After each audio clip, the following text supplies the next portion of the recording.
So today is a very exciting day and something we have been working on for over a year, and that is the release of the Jim Green moccasin boots. Now, it may be something new to the Jim Green range, but the moccasin style has been something that has been part of our factory's heritage since 1987 when Crouch Footwear was originally started here. Fast forward over 30 years, and today we finally bring back a true moccasin construction boot to our range. For those that have been following our journey, you would have seen the original video where we took you from the early samples we were putting together to where we were today. We then, a few weeks ago, released a video on the two styles and the different variations that we're going to be releasing them in. So if you missed out on those, we'll put links to those videos down below. Make sure to go and check them out. And it is very interesting to see where we started to the great boot that we have in front of us. So in this video, we're going to start off by going through the boot and deconstruct it so that you guys can see exactly what's in it, why it took us so long to develop, and why it is probably going to be one of the best boots that we have to offer. Once we've gone through how the boot is put together, I'm going to give you my personal experience and review on the Meander boot that I've worn for the past 6 months. And then we have two other boots that have been through a lot more wear than I've managed to put them through, where you can see what they're going to look like. So to start, a traditional Jim Green boot is a stitched down construction. Now you would have seen all the how it's made that we put together, but this boot is a complete 180 from that because it is a genuine mock toe construction, and which is why we want to show you how this boot comes together and how it differs to our traditional range. So what is most important is to understand the first step in making a mock toe boot. So a genuine mock toe construction means that the boot almost forms from the bottom up. So you have the leather that is the same on the upper underneath your foot. What then happens is that the boot that comes up and around the last, and then it is hand lasted together. Now, what is different between stitch down and a moccasin construction is that in a stitch down, the last is inserted into the boot and the leather is then pulled over and lasted outwards and stitched to the midsole. Whereas with a moccasin construction, we are actually forming the boot and then going to pass it over to be lasted. So here we have a boot that's a couple steps down the production line, and one of the specs I want to point out before we continue is that the leather is fully lined. So we use our calfskin lining throughout this boot. So the leather is lined, it then goes into production, and when the boot gets to this stage, the lining is already in place. So unlike our stitched down boots, which we refer to as double lasted, this boot is just lined with leather and not actually double lasted.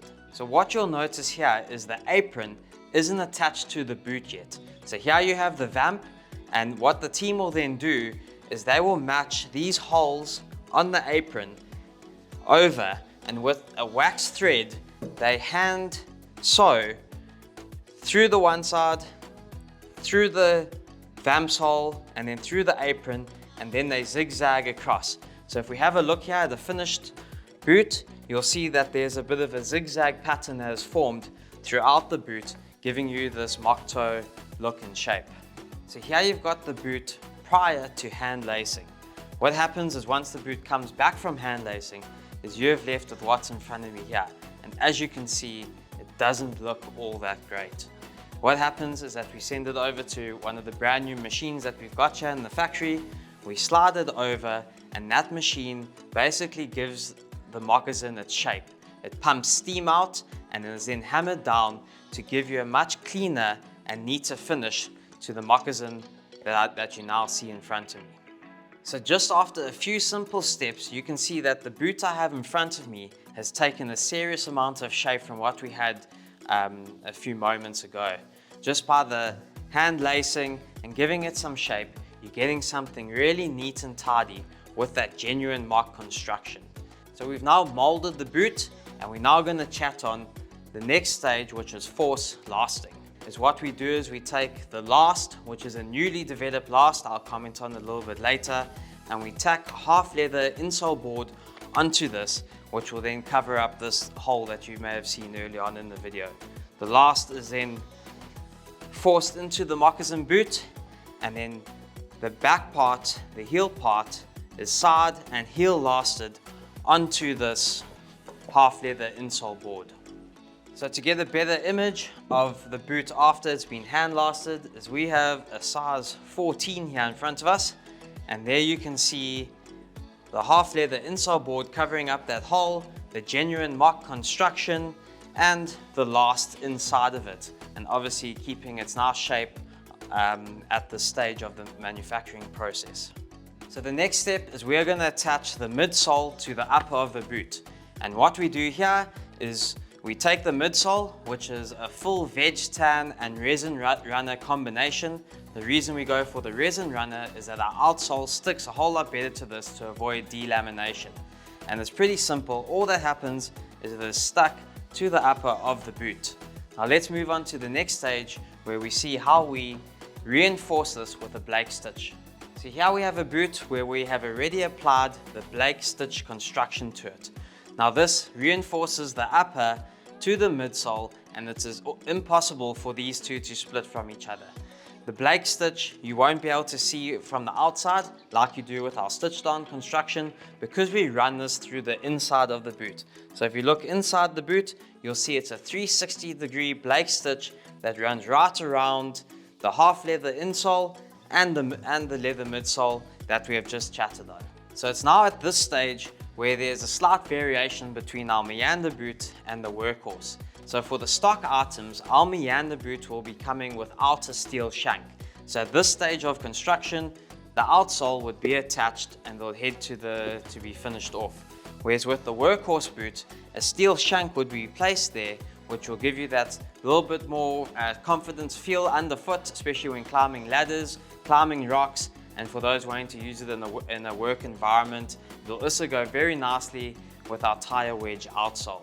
So just a point of interest that here there would be no steel shank applied, whereas Workhorse we would be talking about putting a steel shank here. So the final stage now for production is that the outsole would be attached. So on our Workhorse boot, we have obviously gone for the tire wedge, which gives you that ruggedness, whereas on our Meander boot, we have gone for our Oringo sole, which gives you a nice combination between the two. And that is pretty much how our mock toe boots are put together. So as you can see from what we have just discussed, this boot is very technical, and besides all the behind the scenes work that went into it, this was a ton of effort to put together, and we have truly come out with something really great. Now what I want to do is just run through all the specs in this boot that we have had many questions about, just to highlight before we go to the review and look at some of the boots that have been on wear test. So to start, the boot is a genuine mock construction, means that the vamp of the boot wraps around your foot before it is hand laced at the top to give you that traditional moccasin comfort and construction. So the last that we are going to be using is a combination between the STC last and our JG last. So what we did is we took the JG last with its width and we combined it with the STC last, but we had to adjust it for the genuine mock construction. We can't just take any last from our factory and use it for this boot. Because of the construction being a genuine mock, it just wouldn't work and the boot wouldn't come out nearly as nicely as it has already. So this boot is going to be of a nice wide fit. We have also added some more toe height to it to line up with the STC height that you get. And then we have fine-tuned the front of it so that it doesn't have that bulgous look that our STC last has on some of our other styles. We have a 2 to 3E width foot. Really enjoy this boot. And what I most love about it is that I've been able to wear it just walking on the veg tan leather midsole, and I've been able to use our insoles in the boot as well without that much of a bigger change in fit and feel. And I think that's all down due to the genuine mock construction. So as you can imagine, when your foot is in here, depending on how the foot is swelling or what you're doing, the leather kind of changes its shape depending on how you're using it and just how the day is generally going. So now you've got a nice wide fitting genuine mock toe construction boot. The next big thing about comfort is what are you going to be standing on? So here we went back and forward quite a bit and we came out with a really great combination. So to start, your foot is going to be on our Jim Green insert that we provide with many of our styles. Now it is a PU with a leather lined option.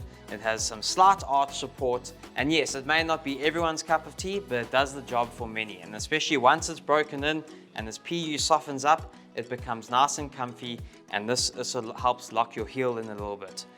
Next up under your foot is you've got the veg tan leather and half leather insole, and that combines with the full veg tan leather midsole. Now let's not forget about the leather that is true to a genuine mock construction, that is going to be at the front of the boot where your toes and forefoot are going to be placed. So now you've got all this leather, a nice wide fit, a genuine mock toe construction, which comes together for one of the most comfortable boots that we're going to have in our range. So that was quite a mouthful to put together. It took us quite a few takes, but I think you can see how much time, effort we have put into this. What we're going to do now is clear the table of all these pieces, and I'm going to give you my personal experience and show you some of the boots that we've had on wear test. So now what we're going to do is just go through 3 boots in front of me here. I'm going to give my personal feedback and how I found wearing our Meander boot. We then have 2 boots that have been on wear test from within the factory, and I'm going to just give you their feedback and what use they went through. As you can see, 3 very different looking boots. Just as a heads up, these ones here are still brand new, just to show you the difference. But let's start with the Meander boot, which is my boot that I've worn for the last 6 months. I entered it into the Patina Thunderdome, so if you head over there, you'll see every month I documented it with some pictures. The one thing that I really loved about this boot is obviously the Bronco leather with the Ringo outsole. Now this is 6 months of use. You can see that the Ringo sole has started to take a bit of wear and tear, and probably has another 2 to 3 months of hard wear before it's due for a resole. Now one thing about these mock toe boots is they are an easy resole option. You simply get your local cobbler to take the soles off and stick a new one on. And I think once you see this boot at the end here, how hard and abused it has been, and just how good it actually looks for what it's gone through, you're probably going to get 2 to 3 resoles out of these boots before they may get some holes or need to be retired. So the one thing that I love about this boot, and you would have seen I've changed the shoelaces here to our olive green ones, is just how good looking this boot is. What we wanted to do is give it a bit of a Jim Green touch with a padded collar and something a little bit more unique to that traditional work boot that is very well known in the market. We went through numerous styles and variations of this Meander boot. If you go and watch our video I mentioned earlier on of where we came from to where we are today, you'll see that this boot changed a hell of a lot, especially around the padded collar. But we wanted to go with something a little bit more subtle, something a little bit more easy wearing, and I think the boot that we came out with is something really, really great. Now this doesn't only look good for the office or for when walking around the street, but this boot is also really, really good for walking in the field. Where we are here in the Midlands Meander of KwaZulu-Natal, bird shooting and rolling hills and meanders is very common, and for your afternoon walk or local adventure, this boot is not only going to be really, really tough and stand up to the test, but it's also going to be something that looks really, really good in the pub or restaurant afterwards. And this is exactly what I loved about it. I could use it from the outdoors to the indoors, and it's an all-round option that will always be in my closet. Now the most important thing and why I like to wear a new style that we come out with is that by wearing the boot yourself, you pick up on so many little changes that will just make this boot so much better. And at the last hour, we actually changed the last of our mock toe boots because of a small issue that I really just couldn't get around. Many other people, like the guys who were wearing them, didn't notice it, but for me it was just something that was playing on me. And that is my instep was catching on this boot, and this was almost giving me a bit of heel slip. Now after the first couple of weeks of wear, that all disappeared, but I really like a boot that when you put it on, it fits nicely, your foot enters really great, and you're ready to go from the first step. So what we actually did is we adjusted the last, we made the instep a little bit more user-friendly, and just by changing that, it also locked in your heel a lot more. So from day one, I was able to wear these boots after we had changed the last, and something that I think is such a subtle change, not many would notice, but something very important going forward. Another thing about this Meander boot, especially in this Bronco leather, is you can see how great it ages with time. Now the Bronco leather starts out fairly all one color, but there are tons and tons of oils in this leather. So you can see with time and wear how the oils move around depending on if you're wearing long pants or where the leather is rubbing, it's going to develop a great patina. Now these haven't been polished, they've only been brushed off, but if you wish to get them back to this darker color, a beeswax or a substance with some oils will bring that all back to life. So now onto our Workhorse review. As you can see, a brand new pair, and then in front of me here, the two pairs that have been on wear test. One with quite a bit of wear, another one with, I would say, an extreme amount of wear and abuse. And that's because we asked them to do it. Now, one thing you're gonna notice right up front here is that the ones on wear test have speed hooks at the top, whereas our stock item is gonna have an eyelet. Now, the reason we went with the eyelet is that if you really want to knuckle down and tighten the top of this boot for when you're working, we have added that in there, and then obviously the two speed hooks just to help with taking them on and off. You'll really only use this top eyelet when you really want to get that boot nicely tightened down onto your foot. So this boot on my right hand side actually belongs to our factory manager, Ibi. Now Ibi has been at the factory for over 30 years. He helped develop the very first Jim Green boot, so he has seen it all. And I'm going to quote in his own words that this is the most comfortable boot that he's ever worn. And he's actually worn this sample from the moment we had first decided this was the pattern we were going to go for. So this boot is 8 to 9 months old, and it's actually already had its first resole. Now when I chatted to Ibi and I said to him, why did you resole it?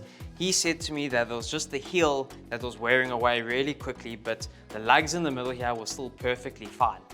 So here, the left partner to this pair in front of me, here as you can see, this boot hasn't had a resole. It's had the same amount of wear, just on a lot more of use and abuse. And as you can see here, the heel has worn away quite a bit, but the lugs are still pretty good. I mean, a bit of wear and tear on the forefoot here, but as you know, everything can change depending on use. A pair of soles on a shoe behaves very similar to the tires on your car.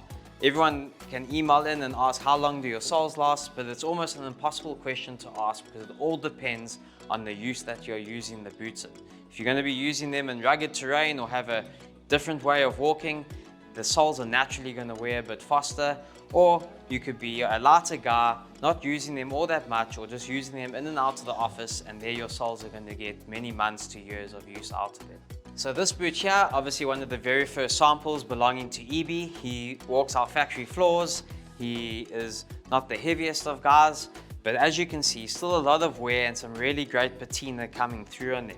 Whereas this boot here belong to the handyman that works here at the factory, and he has been doing everything. You name it, he's been doing it. We've told him to use and abuse this, do not clean them, do not do anything to them. And I think if we put this boot in for a resole and freshen them up a little bit, you're probably going to get something that looks really great and comes back to life. So one thing I noticed about this boot and being a handyman, there were quite a few deep scratches on here. In particular, this one right here on the toe. And I said to the chap, how did this come about? And he said, well, naturally I've been told to use and abuse them every day of work for the past couple of months.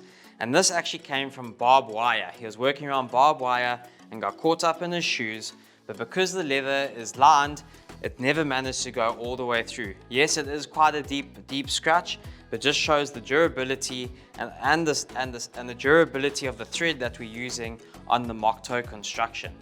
Now, as we can see, 3 very different boots of use. Mine being more casual use, still keeping its shape quite a bit, but with some good patina. Our factory manager, Ibi, a great looking patina, once polished up, and it's had its resole, it's ready for another year. Whereas our handyman, that's been out and about and doing whatever he can do in them. As you can see, the boots are still in usable shape. Once resoled, will almost be back to normal and ready for another year of hard use. So that pretty much wraps this up. I don't think I've been this excited for a launch since we came out with our African Ranger. And as of today, the 25th of April, the Jim Green mock toe boots are officially live for pre-sale. As we speak, boots are coming through the factory, so they are in production, and we are on schedule for them to be on your feet by the end of July. Now, if everything goes to plan, which has happened with 1 or 2 of our styles, this can be a little bit earlier, We are pre-making them, so there will be limited sizes.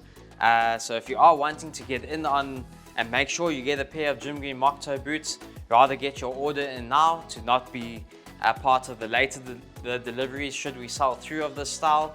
And we are very much looking forward to having them on your feet and testing them out. So thanks again for watching. Please hit our like button, subscribe to our channel, sign up to our email list because we'll be sending out some emails of the boots and obviously when they become live. And let us know in the comment section below what next variation on moccasin you would like to see. And just a big thank you to any of you that are going to hop onto the pre-sale. It's as much appreciated. It does help us plan for the rest of the year. And at the same time, it does secure yourself a pair of the Jim Green moccasins. We have in the past had 1 or 2 of our new launches sell out fairly quickly. So from that side, we are guaranteeing that you will get yourself a pair and one of the very first few pairs that would have come through our factory.